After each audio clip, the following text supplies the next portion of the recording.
Boa noite a todas, todos e todas. Espero que estejam todos bem. É com alegria que iniciamos mais uma noite de mesas de relatos e experiências do webinário e curso de capacitação continuada, Memória e Patrimônio do Rio Grande do Sul, Diálogos Transversais, que está ocorrendo desde o dia 1º de junho e se estenderá até 22 de julho de 2021. Este webinário é uma ação e realização do Colegiado Setorial de Memória e Patrimônio do Rio Grande do Sul, em parceria com a Secretaria de Estado da Cultura do Rio Grande do Sul, SEDAC-RS, a Federação das Associações de Municípios do Rio Grande do Sul, a Escola de Governo do Estado do Rio Grande do Sul, EGOV. Temos como apoiadores o Conselho de Arquitetura e Urbanismo do Rio Grande do Sul, o Ministério Público do Estado do Rio Grande do Sul, o Conselho Internacional de Monumentos e Sítios, o Fórum de Entidades em Defesa do Patrimônio Cultural Brasileiro, o Consórcio Público de Saneamento Básico da Bacia Hidrográfica do Rio dos Sinos, o Conselho Estadual de Cultura, o Conselho Estadual de Educação, o Instituto do Patrimônio Histórico e Artístico Nacional, o Ministério Público Federal, o Ministério Público do Estado do Rio Grande do Sul e a Defensoria Pública da União. Agradecemos a todos os parceiros e apoiadores, aos profissionais que aceitaram o convite para palestrar e trazerem seus relatos, enriquecendo esse curso, e saudamos a todos os inscritos dos 497 municípios do Estado do Rio Grande do Sul, assim como os de outros estados, e a todo o público que vem nos acompanhando. Pedimos a gentileza que desliguem seus microfones e câmeras, colaborando com o andamento das apresentações e evitando a sobrecarga no sistema.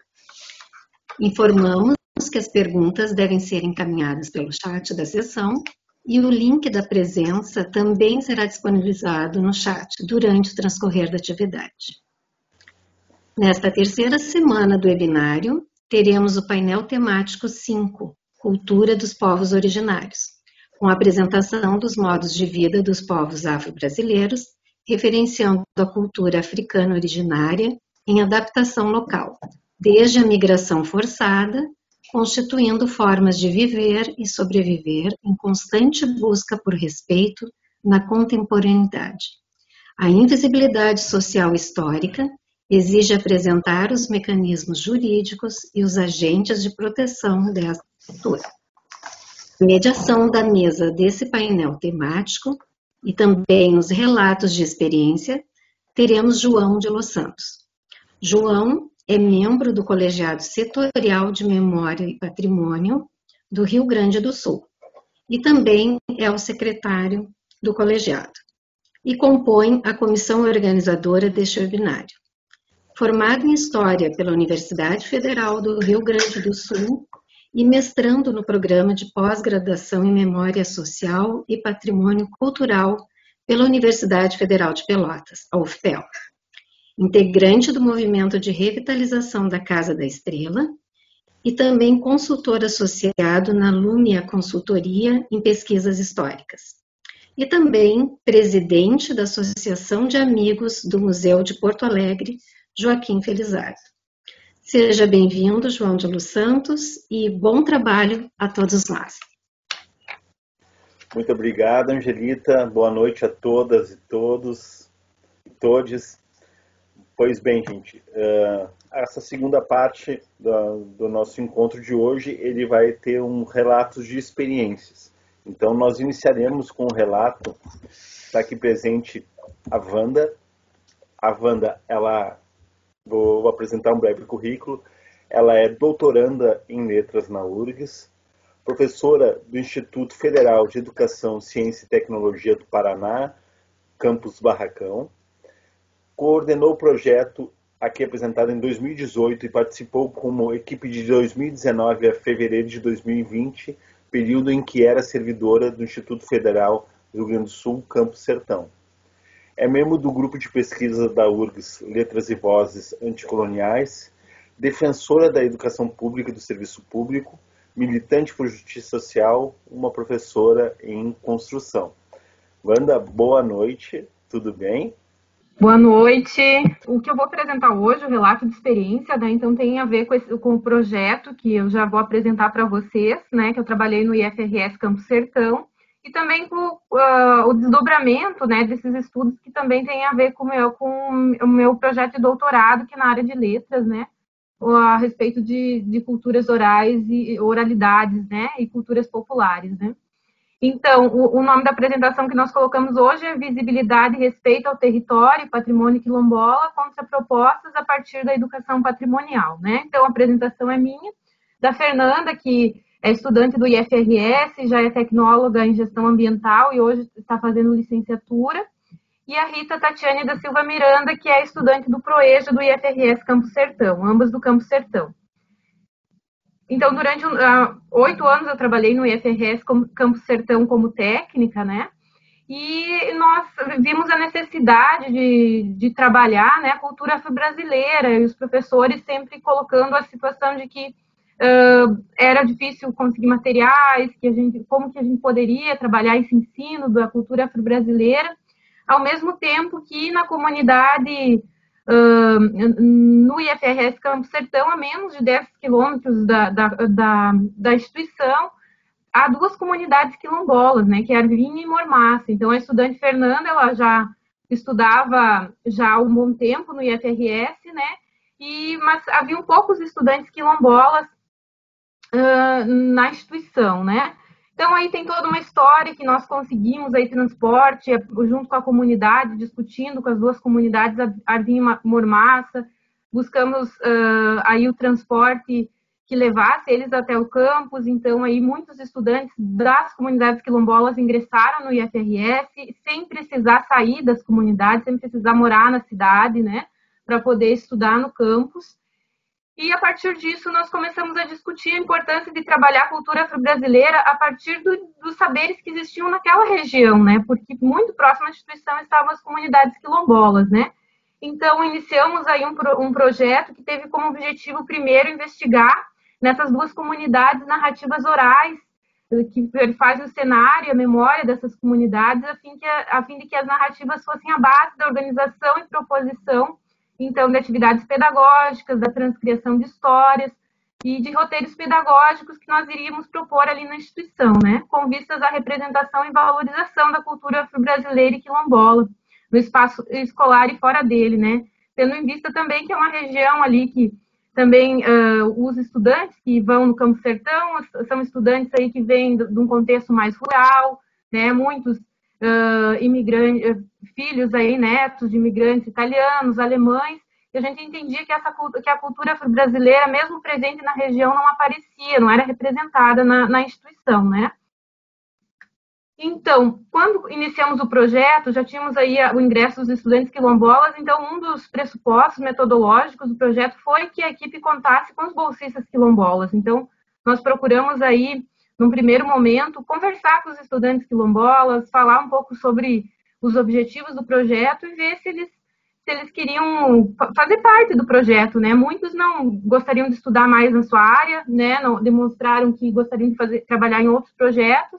E aí, no início, nós tivemos aí outros estudantes e, por fim, ficamos com a equipe das bolsistas formada aí pela Rita e pela Fernanda, que eu coloquei uma foto delas, né? Porque muitas vezes elas faziam estudo de casa, às vezes faziam o estudo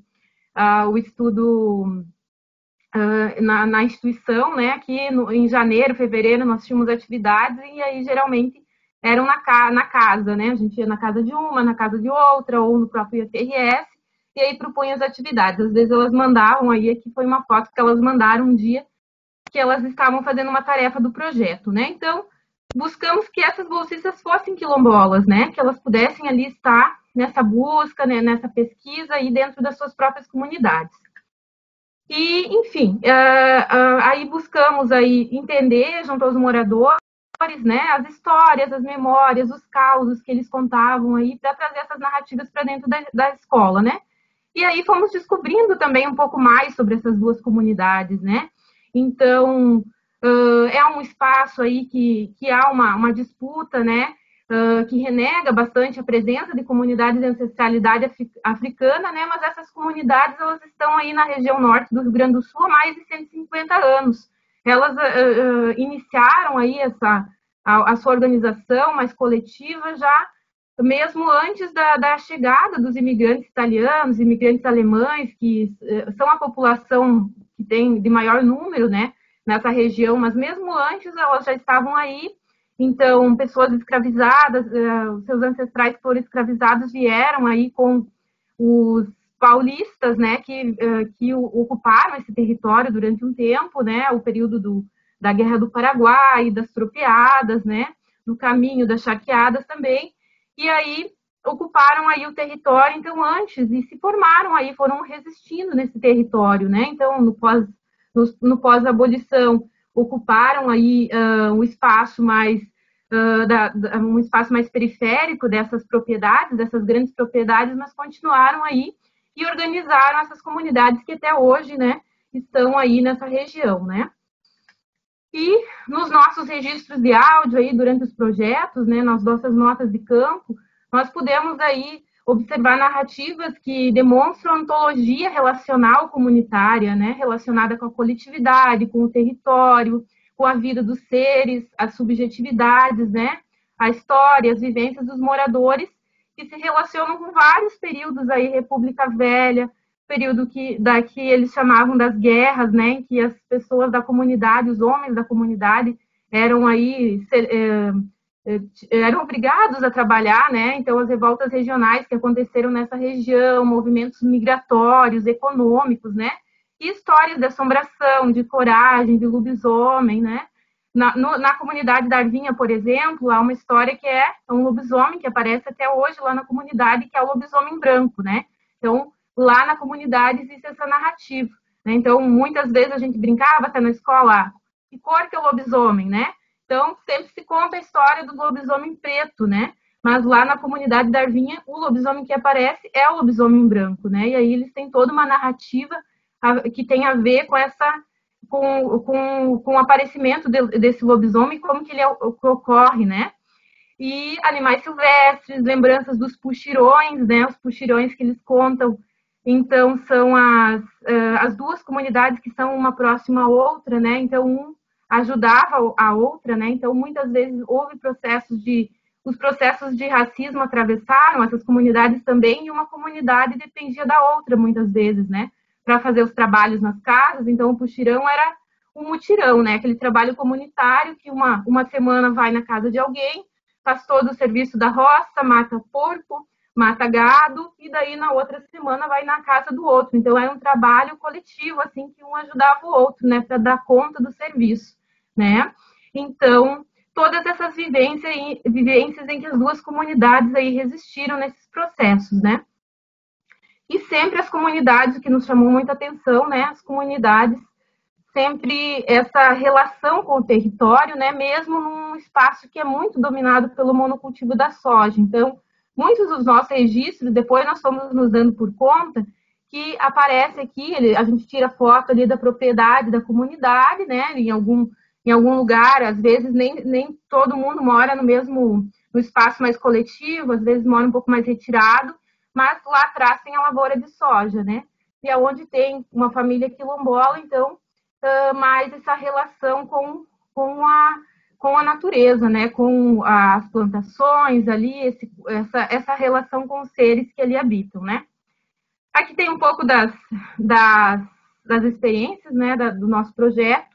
Inicialmente nós íamos levar lá para o Campo Sertão, e aí começamos a pensar em trazer para outras escolas da região, também nós queríamos levar para as escolas de sertão, onde estudam as crianças quilombolas, né, e aconteceu que nós fizemos mais de 25 apresentações em escolas da região, mais de 5 municípios nós visitamos, né, levando essas histórias, fazendo roteiros pedagógicos, né, e levando essas histórias aí para as escolas, né. Aqui está a equipe do projeto, então a Fernanda, a professora Luciana, que nos apoiou aí, sempre nos apoiou e esteve conosco em vários momentos aí das apresentações, eu, a Rita e a professora Ivete, que também foi uma apoiadora aí do projeto, né, que a Fernanda estava apresentando lá em Bento Gonçalves, em eventos científicos, Aqui uma foto de uma das nossas pesquisas, uma das nossas visitas aí, né, que nós conversamos com os moradores das comunidades, e aí tinha toda uma relação de confiança, né, que nós conversávamos com eles, a importância também da presença da Fernanda e da Rita, que também trazia bastante confiança para os comunitários, né, e a participação deles nesse projeto. Aqui uma das fotos das nossas idas a campo, né, na casa da dona Celita, aqui na escola das crianças da comunidade, né, que não é na comunidade a escola, mas essa é na cidade, né, então tem alunos que são quilombolas, alunos que não são do quilombo, né. Aqui a dona Nena, que é uma senhora que tem 100 anos, ela foi um dia também contar suas histórias lá para os estudantes do Campo Sertão. E aqui também uma foto das meninas, né, a Fernanda e a Rita, junto às estudantes lá da comunidade quilombola, que são primas delas, e nesse dia eles puderam aí contar as histórias das próprias avós, né, na oportunidade de estar aí na escola deles. Eu não sei se a Fernanda consegue entrar um pouquinho, Fer, para falar um pouco da experiência. Tá me ouvindo, Fer? Sim. Então, meu nome é Fernanda Souza de Oliveira. Eu sou pertencente ao Quilombo da Normaça e atualmente eu moro na cidade. Até vim para a cidade para estudar e sou pioneira do Campo Sertão, e através dos projetos eu comecei a me envolver mais com a nossa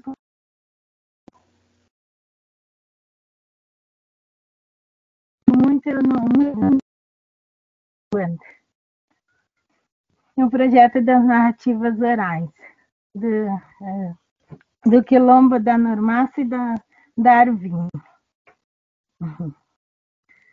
E assim, foi muito bom também a participação da gente como protagonista da própria história, né, para a gente aprender sobre os nossos ancestrais, onde a minha tia, a tia Nena, a Wanda mostrou ela, que ela foi relatar no colégio, onde a gente teve uma grande participação dela em explicando bastante sobre a sua experiência de vida. Assim como no dia a dia a gente sempre via ela, mas a gente não aprofundava, tipo, em relação às questões, às perguntas. E foi ali com 100 anos de idade, foi explicando, foi ajudando a gente a entender sobre a nossa própria história. E assim, até a questão de saber que a minha tataravó, que começou o Quilombo da Normaça, a tataravó da Rita também começou o Quilombo da Arvinha. Então, é muito importante essa questão dentro da instituição, essas questões sobre a nossa ancestralidade. Coisa que muitas vezes foi abafada, não deram muita, eu digo, né, oportunidade de tudo, porque acabaram fechando a escola do campo e todos tinham que vir para a cidade, e daí só vinham as pessoas que tinham condições, né? Então, fazendo todo esse levantamento do projeto, ajuda a gente hoje em dia a entender bastante questão, né? É ótimo ouvir esse relato. E assim, Wanda, vocês têm mais 5 minutos, vocês podem falar um pouco mais, se quiserem. Tá, eu passo para a Wanda, e daí até a iniciativa minha, né? A iniciativa de poder levar um pouco para essas comunidades, e com a ajuda das professoras também resolvemos fazer uma vaquinha virtual, onde eu estou arrecadando dinheiro para pintar as casas, para dar mais assim, a autoestima para as pessoas. Só terminar um pouco, a gente tinha muita coisa para apresentar, para falar, né? Porque o projeto, então, foi esses 2 anos em que a gente teve essa oportunidade de estar na comunidade e também nas escolas, né? E foi uma experiência importante. E a última parte que nós gostaríamos de falar, né, é sobre a organização do roteiro. Nós também organizamos um roteiro que era um pedido das comunidades, né? Então, aqui está um pouco dos trabalhos das crianças também. Aqui a Chica Mormaça, que é uma mulher que foi protagonista no Quilombo da Mormaça e protagonista na região como curandeira, como parteira, né? Então as crianças aqui representavam também a Chica Mormaça nos desenhos, né? Depois dos nossos roteiros. E esse roteiro que nós levávamos para a escola, né? Esse roteiro pedagógico que levamos para as escolas da região, também fizemos nas próprias comunidades, né? Porque foi um pedido dos comunitários assim que acontecesse isso, né? Porque muitos estudantes, né? E muitas vezes o que eles investigavam ali não voltava para a comunidade. Então, ali foi um diálogo, né? Que aí nós não temos tempo para explicar, mas trouxemos esse roteiro também para as comunidades, né? Então, essas histórias, memórias que eram contadas lá nos roteiros pedagógicos também conseguimos fazer nas comunidades, né? Então, aqui está a Rita contando, está no cemitério histórico da comunidade, né? Aqui o seu Norides, que é um dos troncos velhos da comunidade, que foi guia do roteiro, né? Aqui o roteiro passava por vários pontos do território da comunidade, né? Da comunidade da Arvinha. Então, aqui chegamos na comunidade, as mulheres falando das suas vivências para os estudantes, né? E depois era compartilhado aí um lanche comunitário ali, cada um trazia alguma coisa e havia esse compartilhamento, né? Também foi discutido com eles se eles queriam que quem fosse no roteiro pagasse ou não pagasse, então foi um pedido dos comunitários que esse valor, que as pessoas que visitassem ali a comunidade seria algo mais espontâneo, não um ingresso, né, um valor específico, né? Então, cada um, a pedido dos comunitários, dava o valor que pudesse, enfim, que quisesse. E aí, então, a gente levou também esse roteiro para as comunidades, né? E nessa vivência que a gente teve junto às comunidades, a gente também observou que os territórios de memória, né? Os territórios, muitas vezes, já não estão mais ali onde se diz a sede da comunidade, né? Então, esse é um problema que também nessas vivências a gente começou a observar, né? Então, esses locais de memória que hoje existem, o cemitério, a árvore histórica que deu o nome da comunidade da Arvinha, elas estão lavouras de soja dentro do território quilombola, mas de posse de outras pessoas, porque o território ainda não foi titulado. E esse é um problema muito sério, né? Inclusive, sempre as comunidades são atacadas, né? A própria comunidade da Mormaça já, muitos pontos de memória ali, praticamente todos que estão no laudo antropológico já foram retirados em razão de se plantar soja. Então, esse é um problema muito, muito grave que acontece. Aqui a árvore que deu nome à comunidade.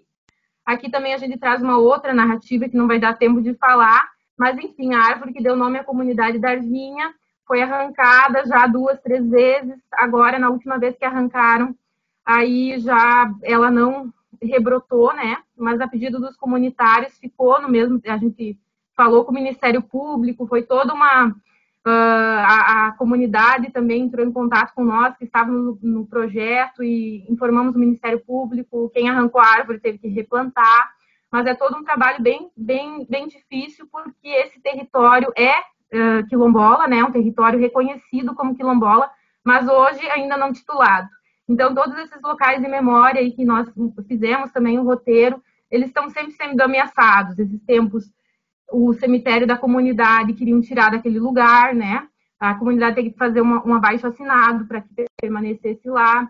Esse problema com a árvore, né? As árvores lá da Mormaça, pé de abacateiro, local onde eles enterravam os umbigos, tudo foi revirado, né, para plantação de soja. Então, esse realmente é um grande desafio, que esses territórios rurais também sejam preservados. Eu vi que vocês estavam falando dos territórios urbanos, né?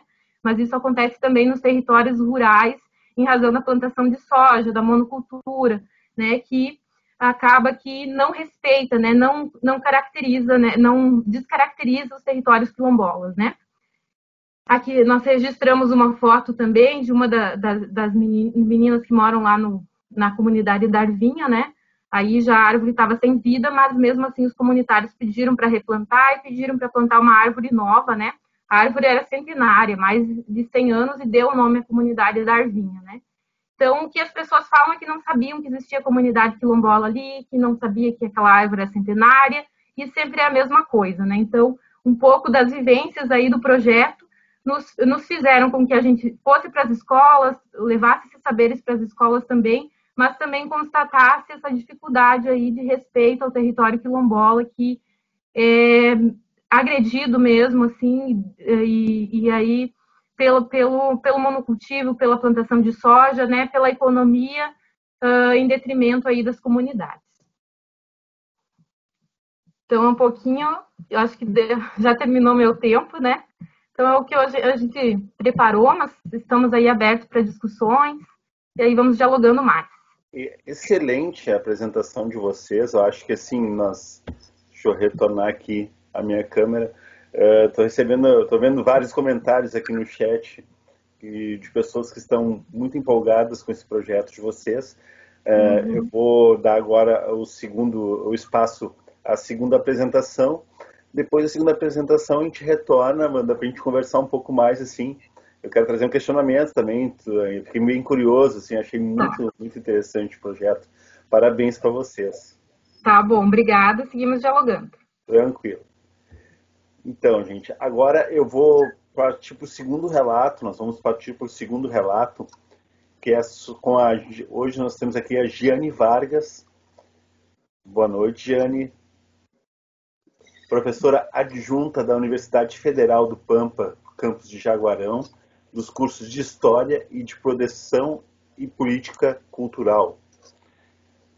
Especialista em Museologia, mestre em Patrimônio Cultural, doutora em Comunicação, coordenadora do NEAB Mocinha e do PIBID, Núcleo História e da área de Memória e Patrimônio da Associação Brasileira de Pesquisadoras Negros-Negras, ABPN.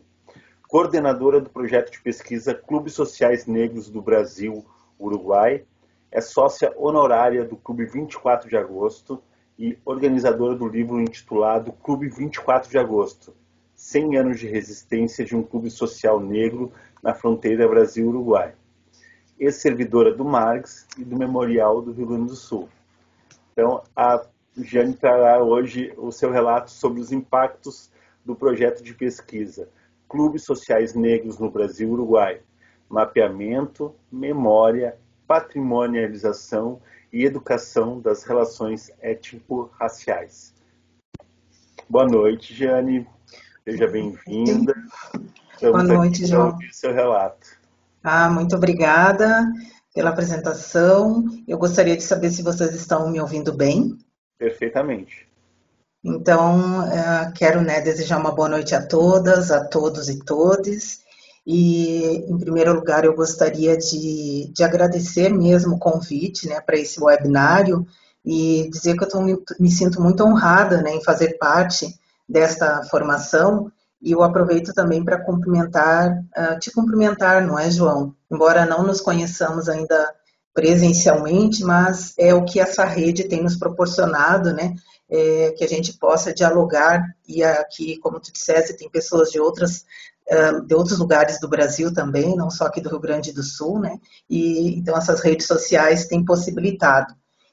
Quero cumprimentar também os meus colegas que me antecederam, foi o Pedro, um grande amigo, o Pedro, também estava a Peinha, e a Rita, e agora, a Wanda e a Fernanda também, que nos trouxeram essas falas maravilhosas, Dando continuidade, não é?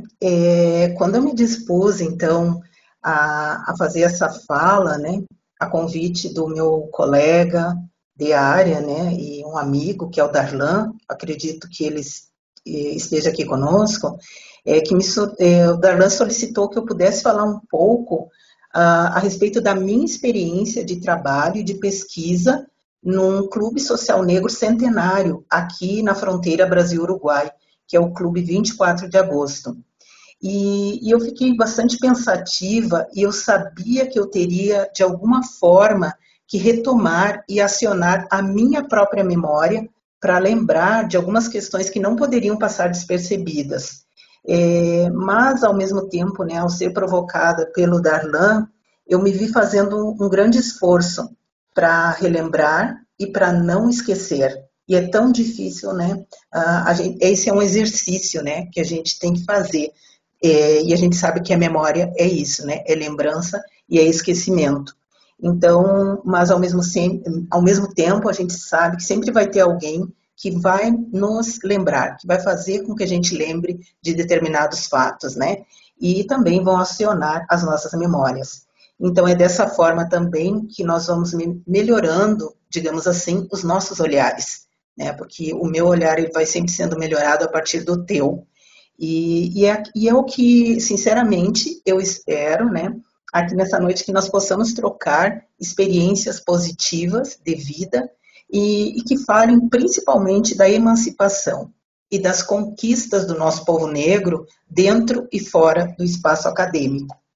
Então, por isso, eu, enquanto docente, né, de uma universidade pública, eu escolhi falar sobre um projeto que tem sido muito inspirador e muito pulsante, que é o projeto de pesquisa, e aí pode passar o segundo slide, por favor, João. O projeto de pesquisa intitulado Clubes Sociais Negros do Brasil, Uruguai, Mapeamento, Memória, Patrimonialização e Educação das Relações Raciais, realizado no âmbito da Universidade Federal do Pampa, Campus Jaguarão. Essa imagem que vocês estão vendo agora ainda não é exatamente do projeto dos Clubes Negros, né? Mas antes de falar do projeto dos Clubes Negros, eu achei importante, já que é para falar um pouco da minha experiência, né, profissional e acadêmica, enfim, a respeito desse projeto, antes disso eu gostaria de falar, né, sobre algumas questões que talvez, quando o João falou aqui conosco acerca de algumas questões que estão lá no meu currículo Lattes, esse currículo não dá conta desta imagem que nós estamos vendo. Esse currículo não dá conta das minhas subjetividades enquanto mulher negra, enquanto uma mulher negra que faz parte de um efetivo de professores, de mais de 70 professores, ou aproximadamente 70 professores brancos, numa universidade na fronteira com o Uruguai, ou seja, onde eu posso contar nos dedos cerca de 5 professores que são professores negros, num universo de quase 70 professores, aqui na Unipampa, Campus Jaguarão. E é preciso também a gente falar sobre isso, né? Mas por que eu trago isso? Porque nessa imagem, onde ali eu estou vendo a minha bisavó ao centro, essa imagem que eu trago para que nós possamos pensar sobre memória.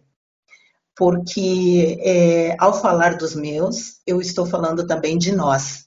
E é aqui que eu trago também a questão da ancestralidade africana e afro-brasileira, né? Uma imagem que está falando de mim e das minhas e dos meus. E eu trago essa imagem porque ela me afeta profundamente. E a gente sabe que afetar vem de afeto. Da onde surge essa imagem, né? Quem é que me traz essa imagem, né? Lélia Gonzalez, ela nos ensina, né, que as mulheres negras, elas precisam ter nome e sobrenome, né? E muito, porque senão o racismo, né, ela também vai nos dizer que vai colocar o nome que quer em nós, né? Expressões pejorativas e racistas. Sendo assim, eu quero falar agora um pouquinho de mim, para além daquilo que está no currículo Lattes, né? O meu nome, ele é Giane da Silva Vargas, eu tenho 53 anos e 2 filhas, Aline e Gianine. Eu sou filha do Jorge e da João-Belina e eu sou neta do seu Arnoldo e da Angelina. E eu também sou neta do seu Dadinho, do vô Eduardo e da dona Marcina. E nessa imagem, quem está aparecendo são os meus bisavós. Eu sou bisneta da vó Bela, ela se chamava Adalbertina, e o vô Luiz, que está sentadinho ali, onde ela está passando a cuia, né, e ele vai tomar o seu chimarrão. Aí a gente fala dos afro-gaúchos, né? E é dessa memória ancestral que eu trago, né, dos meus acervos particulares, e que ali eu descrevo também as minhas memórias a partir da memória da minha tia, Leila Maria da Silva Ribeiro. Um momento, por favor. Eu acho que a gente pode passar para o próximo slide, por favor.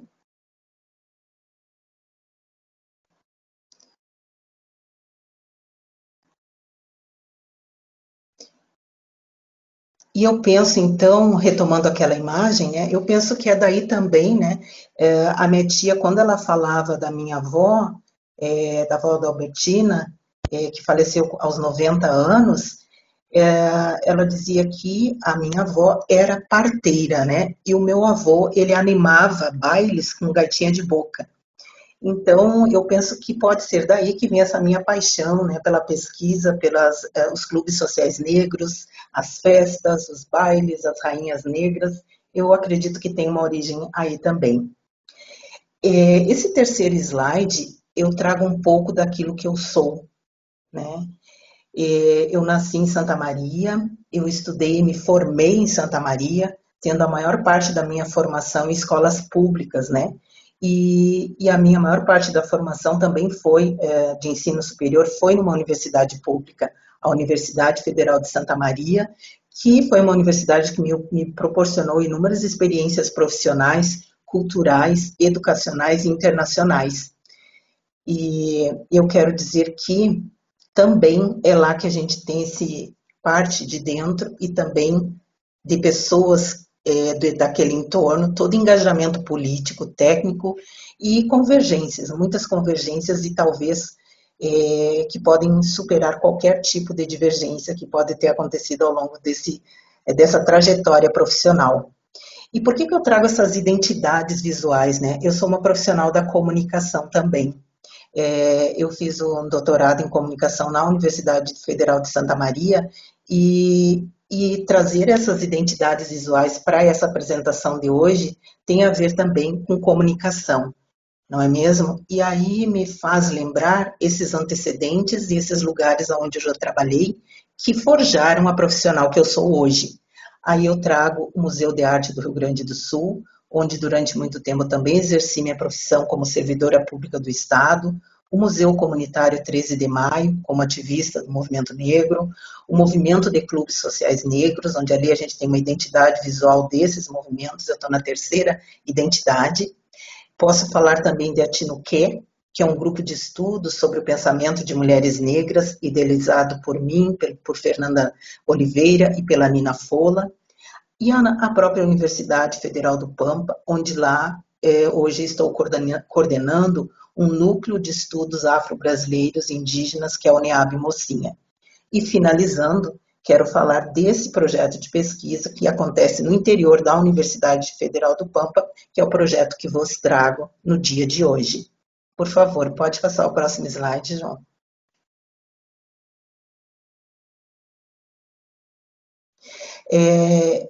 Para melhor nos organizarmos, eu dividi um pouco a minha fala em 4 momentos. No primeiro momento eu vou falar do projeto em si, né, do projeto de pesquisa e do conceito de clubes sociais negros.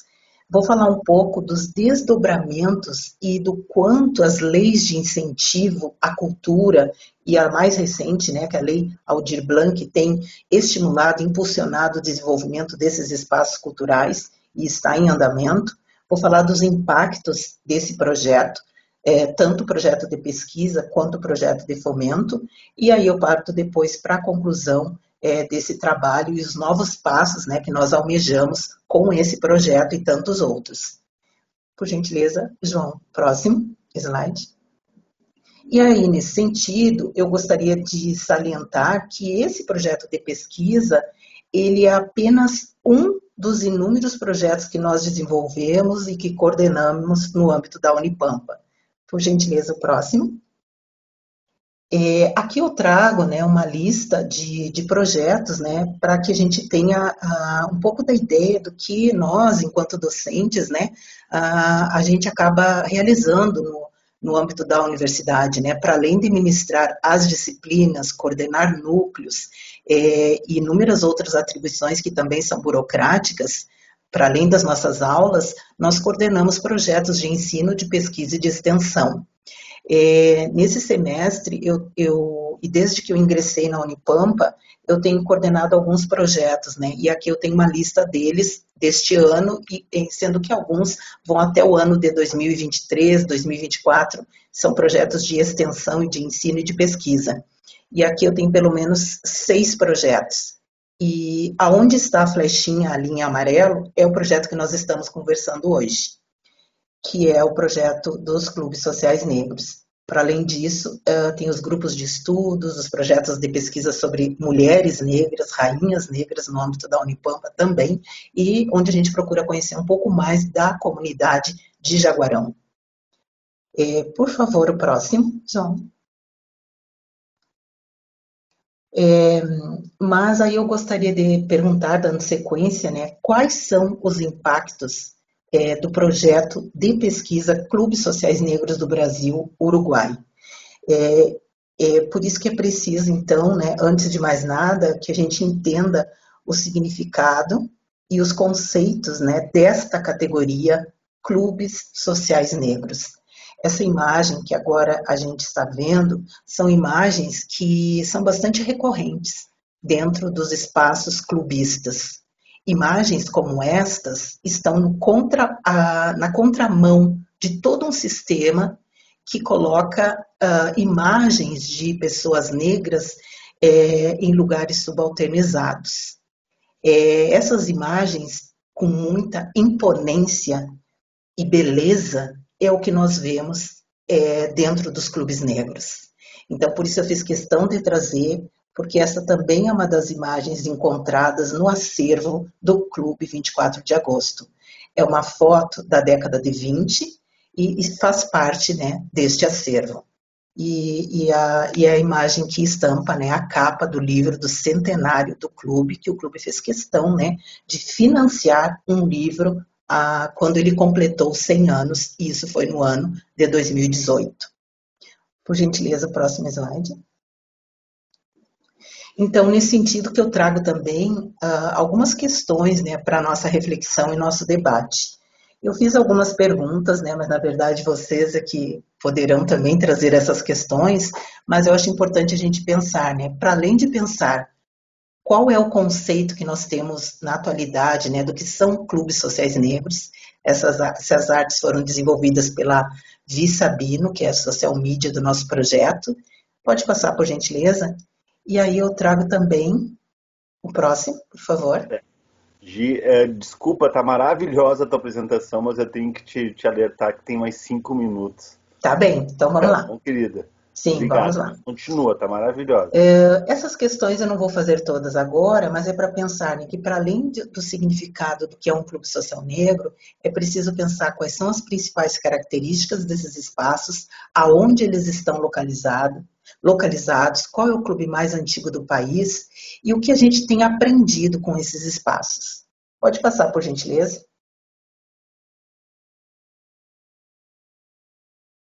Então, foi no ano de 2008, em pleno período de consolidação das políticas públicas de ações afirmativas, né, e criação da CEPIR e das inúmeras conferências de promoção da igualdade racial e dos movimentos negros, né, que junto com Oliveira Silveira nós conseguimos construir então um conceito de clube social negro, junto com representantes dos estados do Rio Grande do Sul, Santa Catarina, Rio de Janeiro e Minas Gerais. Naquele momento, então, foi importante trazer, né, esse conceito, dizendo que clubes social negros são espaços associativos do grupo étnico afro-brasileiro, originário da necessidade de convívio social do grupo, né, e voluntariamente constituído com caráter beneficente, recreativo e cultural, e o que caracteriza um clube social negro, eles desenvolvem, né, esse movimento clubista, desenvolvem sempre seus espaços tendo uma sede, um espaço físico próprio. Pode passar, por gentileza. Além disso, as três tu pode passar de forma rápida, né? Clube Social Negro é resistência, pode passar. Também é história e também é amizade, né? Tendo em vista os laços de solidariedade, de ajuda mútua, que a gente sabe que não só agora com a questão da pandemia, a questão dessa ajuda mútua é muito característica dos clubes negros. E desde que eles se tem conhecimento da sua existência, o que se faz hoje, né, que a gente vem falando dessa ajuda mútua, os clubes sempre fizeram, né, desde a sua origem. E principalmente, né, trabalho com a beleza negra, com a autoestima, com a autoimagem da população negra, ao trabalhar também a questão dos concursos de beleza no interior de cada um desses espaços. Pode passar, por gentileza. Pode passar o próximo. E é dessa equipe também que eu estou falando, né? Onde, a partir dessas premissas, é que nasce essa equipe, né? De vários estados do Brasil, com representantes do Rio de Janeiro, Santa Catarina e profissionais da área de História, de Arquivologia e Museologia, que compõem a equipe desse projeto, que vai se desdobrar num outro projeto de fomento. Pode passar, por gentileza, que é o projeto Articulação Sul-Sul, financiado pela Lei Aldir Blanc, né, e pela Fundação Marco Polo. Por gentileza, pode passar. Esse projeto, então, possibilitou viabilizar o pagamento das contas do clube e, além disso, a contratação de profissionais, né, mesmo com valor bastante simbólico, possibilitou contratar inúmeros profissionais e estudantes, né, que hoje estão fazendo as pesquisas e os registros de 10 clubes que futuramente estarão, como contrapartida desse projeto, num site e num futuro museu dos clubes sociais negros do Brasil. Então, eu quero ir encerrando, né, eu teria tantas outras questões para colocar aqui, mas, tendo em vista o tempo, eu quero agradecer, né, e dizer que esse projeto que se desdobrou num outro projeto, hoje fomentado pela Secretaria de Estado da Cultura, tem trazido para nós e para a cidade de Jaguarão inúmeros impactos, e os impactos são impactos econômicos, são impactos afetivos, educacionais, são impactos pedagógicos, culturais e também são políticos. Então, gostaria de encerrar e deixar aqui também algumas referências, né, que a gente pode também estar falando depois, dessas referências que eu trago, para que posteriormente, quem tiver interesse, possa ir buscar. E dentro desse site que nós pretendemos entregar dentro do projeto Articulação Sul-Sul, nós também vamos encontrar essas informações que eu estou trazendo hoje e também inúmeras outras referências, já que vamos ter lá, para além do museu, uma aba com publicações e que certamente serão instrumentos pedagógicos, né, bastante importantes na implementação da Lei 10.639. Era isso. Muito obrigada pela escuta e fico aqui à disposição para que possamos dialogar um pouco mais a respeito dos nossos projetos. Giane, projeto que trabalho maravilhoso. Eu achei maravilhoso, fantástico. Darlan já sinalizou aqui, estou aqui sim, avisa a Giane que eu estou aqui. Fantástico, assim, o retorno que as pessoas estão dando. Uma das coisas que eu acho mais complicadas, assim, quando a gente faz esse trabalho é você falar com quem está apresentando, acompanhar a repercussão, né? Porque a gente fica meio perdido, porque as pessoas estão bem encantadas com as duas apresentações, hoje foram ótimas. Eu vou começar a direcionar algumas perguntas, alguns direcionamentos primeiro para a Wanda, para a Fernanda, que apresentaram primeiro, depois eu te faço um questionamento, pode ser? Pode ser. Tranquilo, filho. Então, assim, a Wanda, não sei se a Wanda ainda está aqui, a gente brinca, você está entre nós? Sim, sim. A gente brinca, não sei se vocês têm, todos aqui, a gente fazia uma brincadeira que era proibida, quando a gente era criança, que era o jogo do copo, né? Então a gente invocava espíritos e perguntava, fulano, você está aqui? Então, Wanda, tudo bom? Wanda, assim, são inúmeros comentários, principalmente, tem um comentário que é suspeito aqui, que é da Luciana Oliveira. A Luciana Oliveira é completamente encantada com o projeto de vocês. Claro, já atuou, não só por atuar, mas realmente, ela é muito entusiasta, ela manda parabéns para vocês, parabéns por esse empoderamento, que eu acho que é uma coisa que é muito importante nesse trabalho, não é apenas um resgate das raízes, mas é você resgatar e você ter um orgulho dessa história. Então, assim, é muito interessante. As pessoas que têm alguns questionamentos, eu não sei se eu vou conseguir trazer todos aqui, né? Mas algumas coisas que eu acho que eu acho importante, assim. A Rossana, ela pergunta sobre a questão da soja.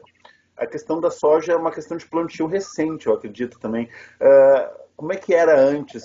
Como é que eram os relatos desse plantio da soja antes? Como é que era essa questão? Como é que eram as culturas que eles que eles praticavam na região, culturas alimentares, né, alimentícias, enfim. E tem mais uma pergunta que eu achei interessante aqui, para dar tempo, né, gente?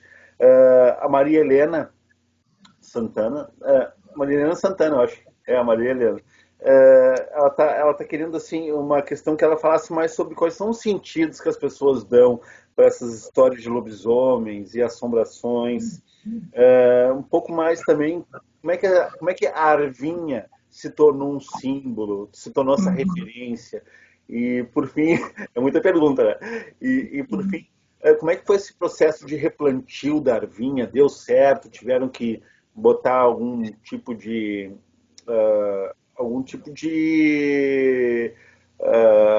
coisa que segurasse ela, se ela realmente, novamente, ela fincou as raízes?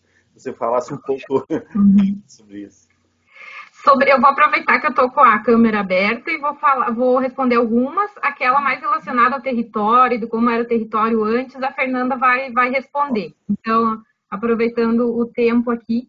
Então, as relações, assim, ainda a gente não explorou tanto a questão da oralidade, né, dessas relações, né, por exemplo, essa história do lobisomem, né, mas é interessante que muitas vezes a gente ia conversava com os moradores e estávamos conversando ali, tem toda aquela questão ética que não é bem voltada para as comunidades, que é difícil também lidar com isso, fazer eles assinarem, né, pedir para eles assinarem o que é importante, mas ao mesmo tempo a gente entende que precisa ser um pouco diferente, parece um contrato que você está dando ali para eles assinarem, né, enfim, do comitê de ética, né, que você para gravar os áudios, inclusive não deu tempo de falar, mas esses áudios, as fotos, muitas coisas a gente deixou no memorial do IFRS Campo Sertão, né, e aí também não só nós podemos fazer esse trabalho, mas os outros professores também, né, que tiverem interesse, então esses registros ficaram lá para registrar a história, registrar a história do projeto e também dar apresentar, né, ter esse espaço, né, no memorial também das comunidades negras que estão tão próximas. A questão do lobisomem, como que surgiu a história do lobisomem branco, né? Muitas vezes a gente estava conversando lá e eles não falavam, né? Porque é uma coisa muito da vivência do território.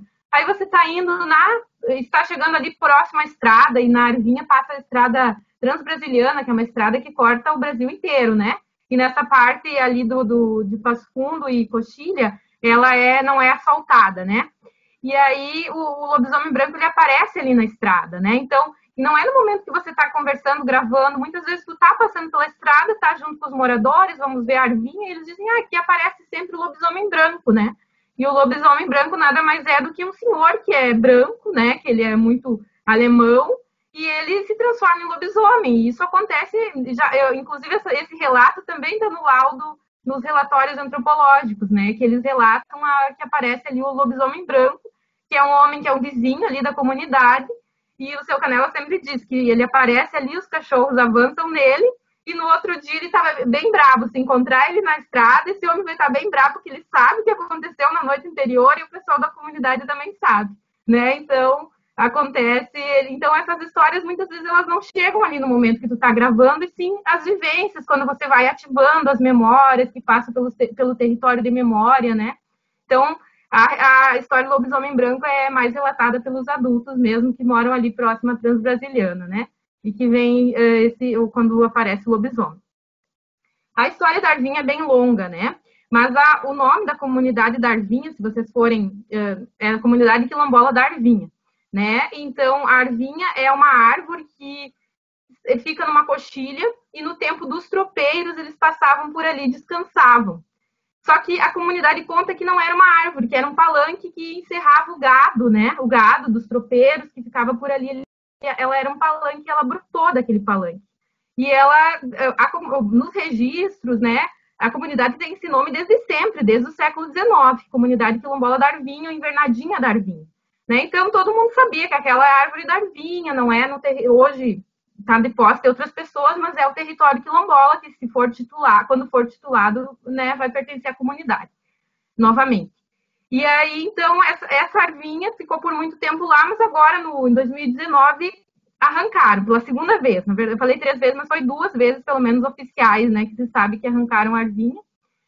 E nessa vez que arrancaram, ela não rebrotou, né? Eles alegaram que estava muito difícil passar um veneno na lavoura e que aí precisavam arrancar. Só tem uma árvore dentro da lavoura inteira, né? Então precisaram arrancar. Quem arrancou a árvore foi uma máquina do município de Coxilha, né?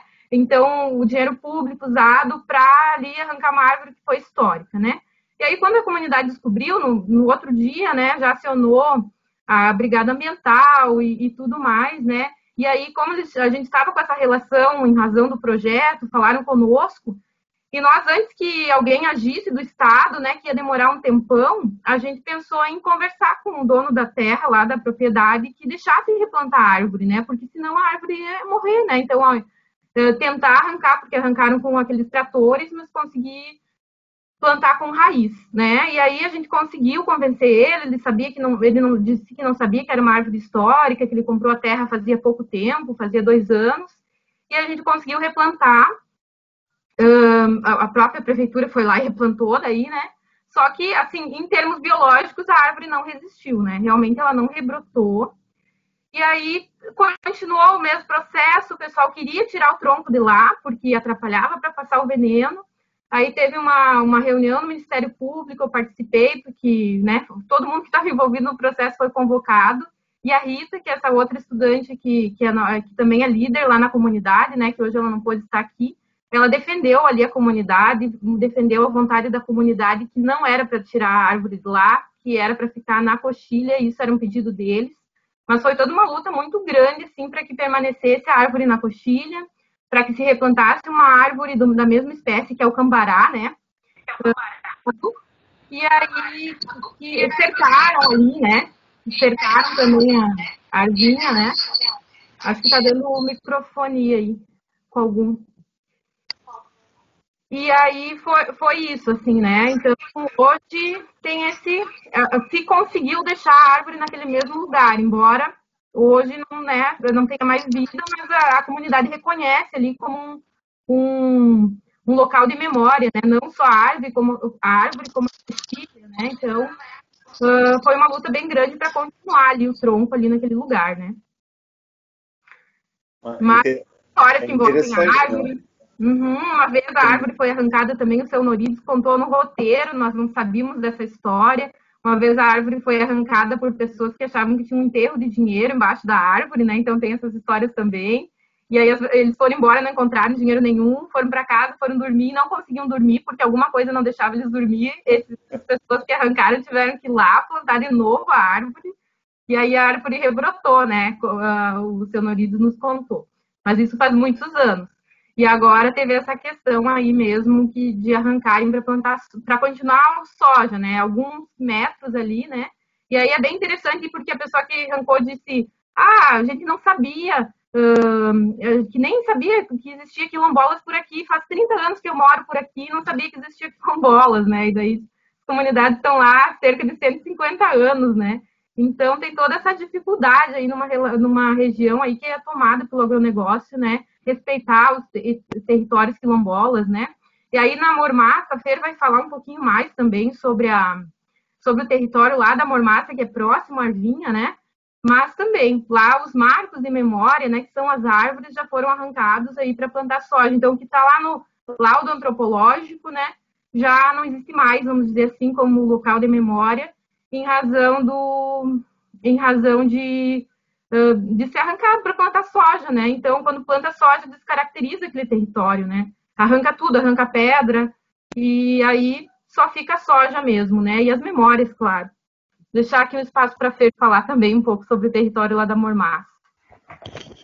Então, é como a Wanda falou, né?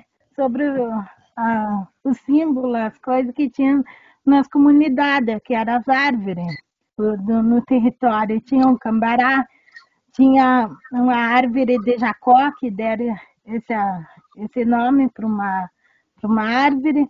Tinha árvore, tinha bastante pinheiros, onde as mulheres colhiam os pinhão e tinha ali toda uma reunião. Elas se reuniam para colher esses pinhão e conversar para poder vender, tirar o seu sustento dali.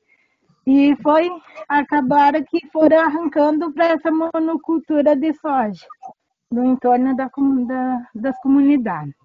Gente, uma pena, passou muito rápido, eu gostaria de ouvir mais, conversar mais com vocês. Eu gostaria só de fazer uma última pergunta para a Giane, né? Para nossa outra relatora de casos hoje. Giane, o pessoal perguntou assim, se tem, primeira coisa, assim, se tem algum, já está começando a fazer algum trabalho junto aos clubes uruguaios, como é que se dá essa relação, essas diferenças e semelhanças entre clubes brasileiros e uruguaios? Sim, obrigada. Sim, muito obrigada pela questão, né? Bastante importante, já que nós estamos numa região de fronteira, não é? Que em Jaguarão faz fronteira com a cidade de Rio Branco, e nós temos feito muitas parcerias com pessoas ligadas às questões culturais e da educação também, junto à cidade de Melo e também Montevidéu. Nesse sentido, temos uma pesquisadora, que é uma antropóloga da Odelar, que é a Fernanda Olivar, e a Fernanda Olivar é a nossa interlocutora junto, né, que está dentro do nosso grupo, são 19 pesquisadores, uma delas é uma afro-uruguaia, né, professora da Universidade de la República. Então, nesse sentido, é a Fernanda que está responsável também por nos trazer essas pesquisas que vão estar daqui a pouquinho no site dos clubes sociais negros. Então, as pessoas aqui que têm interesse, né, por essas pesquisas vão se deparar agora com muita felicidade. A gente quer trazer essa notícia aqui, já está trazendo, que daqui a pouco nós vamos ter diversas informações a respeito desses clubes e das pesquisas que a gente vem realizando nesse site, inclusive com mapeamento. Né? Mapeamento não só em mapa, efetivamente em mapa, mas com informações de cada um desses clubes espalhados por todo o Brasil e também no Uruguai. E sim, temos diferenças, né? Porque a nossa comunidade negra, de forma legítima, não é uma comunidade homogênea, né? É uma comunidade bastante diversa e, sendo assim, brasileiros e uruguais têm os seus pontos, né, de conexão e de semelhanças, mas ao mesmo tempo somos muito diferentes. E essa diferença, ela é saudável, ela é rica. Se aqui a gente tem o carnaval, o samba, lá a gente tem o candombe e tantas outras culturas, né, que enriquecem essas nossas conexões. Então, esse projeto vem também para isso, para que a gente se conheça cada vez mais. Muito obrigada pela questão. Tranquilo. E assim, só mais uma última questão assim, que a Juliana colocou aqui. Qual o caminho para nós construirmos com as crianças esse olhar sobre o patrimônio? Assim? Essa questão eu vou colocar para as duas, tá? Para as duas não, para as três, né? Porque a Wanda, de repente eu acho que a Wanda e a Fernanda estão fazendo uma dupla, então sim, vou colocar para as três, assim. Começando por você, Jane, depois elas respondem. Qual é o caminho assim que vocês encontram de que forma passar isso para as crianças, de que forma que as crianças podem internalizar essa questão do patrimônio, esse orgulho das raízes? Olha, eu vejo muito, por exemplo, nós que estamos nas cidades, assim como Jaguarão e tantas outras cidades que têm territórios negros, que têm espaços negros, que precisam muitos deles ainda serem visibilizados e realmente trazidos para dentro da escola as suas histórias. É dessa forma que aqui a gente tem tentado fazer, trabalhando principalmente também com formação de professores. Esses professores também precisam levar para dentro das escolas, principalmente de educação básica, a história dos seus clubes, das casas de matriz africana que estão espalhadas por todo esse estado, sendo que o Rio Grande do Sul é um estado que tem muita casa de matriz africana também, assim como é o estado que tem mais clubes sociais negros. Se nós temos 497 municípios, e temos, né, em 2010, a gente entrega para a Universidade Federal de Santa Maria, no curso de Patrimônio, um mapeamento com mais de 57 clubes, só no Rio Grande do Sul. Então, a história de cada um deles deve ser conhecida pelas crianças. Né? E hoje, em Jaguarão, nós trabalhamos principalmente com a juventude negra que está dentro do clube e que também está lá trabalhando com o nosso acervo. E aí eu trago como exemplo o Thomas Machado, que é um adolescente de 16 anos, e desde os 14 anos ele vem trabalhando conosco dentro do acervo, se apropriando da sua própria história e levando para dentro do Instituto Federal, onde lá ele faz o curso de informática, a história do seu próprio clube, onde ele também é associado. E é filha também do vice-presidente, né, o Luiz. Então, eu acho que é isso, é se apropriar, né, da sua própria história para poder disseminar também essas informações. Mais ou menos isso. E vocês aí, Wanda? Concordando, então, com tudo que a Giane falou, né? E trazendo também a importância de trabalhar com os professores. Quando a gente está tratando aqui dessa região de Passo Fundo, mas dos 2 municípios em que estão as comunidades quilombolas, Sertão e Coxilha, os municípios são muito pequenos, tem 1 ou 2 escolas de ensino médio, né? E mesmo assim, as professoras de história, muitas vezes eu conversei com uma das professoras de história, ela não sabia das comunidades quilombolas. O percentual de estudantes negros que tem na sala de aula, que são todos da comunidade quilombola, ou que moram na cidade, né, no município, ou que moram no interior, é grande, né, maior do que é costumeiro, né, em razão de ter essas 2 comunidades. Então, isso é um problema bastante sério, a gente conseguiu chegar até as escolas, mas ainda a formação de professores, né, não foi possível até antes da pandemia a gente trabalhar um pouco mais em cima, era o nosso próximo passo também. Mas a gente entende que é na formação dos professores, é trabalhar com a história local. Todos os municípios do Rio Grande do Sul vão ter uma história da comunidade negra, né? Mesmo que não tenha um quilombo reconhecido, vai ter a história. A professora Luciana, também um pouco do que a gente conseguiu construir foi a partir das vivências com a professora Luciana, que ela também trabalhava nas aulas dela, né? Como que minha comunidade também é negra, né? Daí os jovens, né, do Instituto se assustavam, não, na minha cidade só tem alemão e italiano, não vai ter nada, professora, tem que pesquisar outra coisa. E aí ela pedia, não, vai a fundo, vai pesquisar que tu vai encontrar histórias da comunidade negra lá. E aí era sempre um compartilhamento muito interessante, eles entendiam que essa presença não era mostrada, mas ela existia. Né? Era ali socialmente que não queriam ver isso, né? Mas ela existe, como as comunidades quilombolas ali. Então, embora tenha toda essa história, ainda existe uma dificuldade grande, mas as melhores experiências nossas foram nas escolas de sertão, onde estudam as crianças das comunidades quilombolas. E o interesse deles, a satisfação deles em ouvir as histórias, ouvir que a história deles era importante, ouvir que a história contada pela avó deles estava sendo contada na escola, e os outros estudantes que não eram das comunidades também gostando, admirando, participando. Então, ali foi um diálogo, uma roda ali com as crianças, e nós trabalhamos essa oficina desde a educação infantil, dos 6, 7 aninhos até a pós-graduação. Nós atendemos estudantes de todas essas áreas e a gente conseguiu adaptar muito bem para todos eles, né? A melhor experiência realmente foi com as crianças de sertão, porque ali estavam contando a história deles, a história da família deles, né? Eles estavam se sentindo ali, tendo uma visibilidade ali que muitas vezes não aparece na escola, né? Então, isso foi bastante importante, mas, assim, é um trabalho de muitos anos, né? Que aí foi possível, né? Graças aí também todo esse esforço, que a gente espera que renda, né? Tenha resultados e já está tendo, né? Mas isso precisa ser política também, né? Não adianta só ter um projeto. Enfim, hoje eu já saí do instituto, já fui para outro, então a gente entende que isso precisa ser uma política pública, né? E mostrar que essa história, ela não está só, está num lugar longínquo, está num livro, tá, né?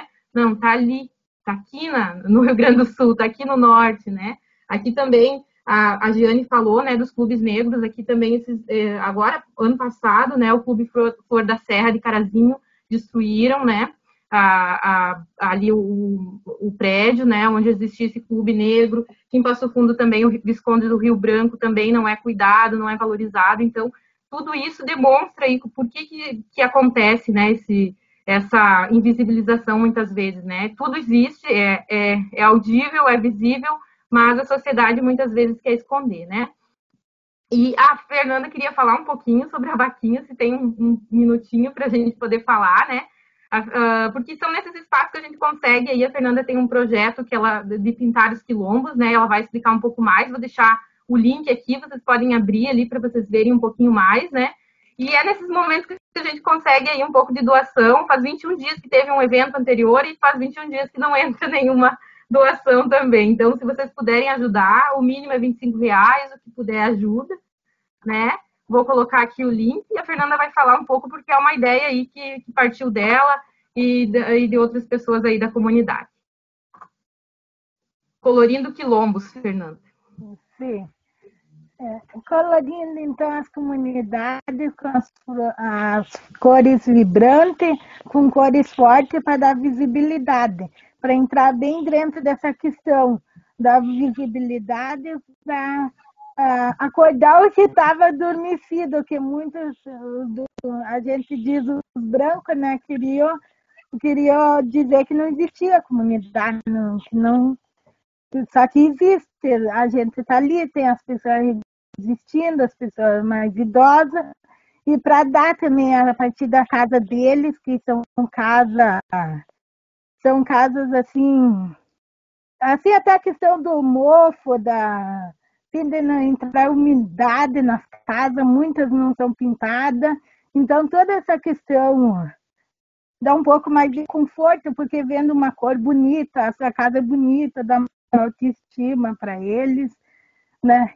Então, um pouco retribuir todo esse aprendizado que a gente aprendeu a partir das histórias, a partir de todo o trabalho do projeto que foi desenvolvido dentro da pesquisa. Fantástico. Deixe os contatos, eu acho que é sempre bom, a gente divulga, essa rede é sempre boa de ser construída. Bom, gente, a gente chegou a passar o tempo e eu acho que a gente ficaria até mais tempo hoje conversando. Gostaria de agradecer muito para vocês três, gostaria de agradecer a Wanda, gostaria de Fernanda, Giane. Eu acho que os relatos que vocês trouxeram hoje foram enriquecedores.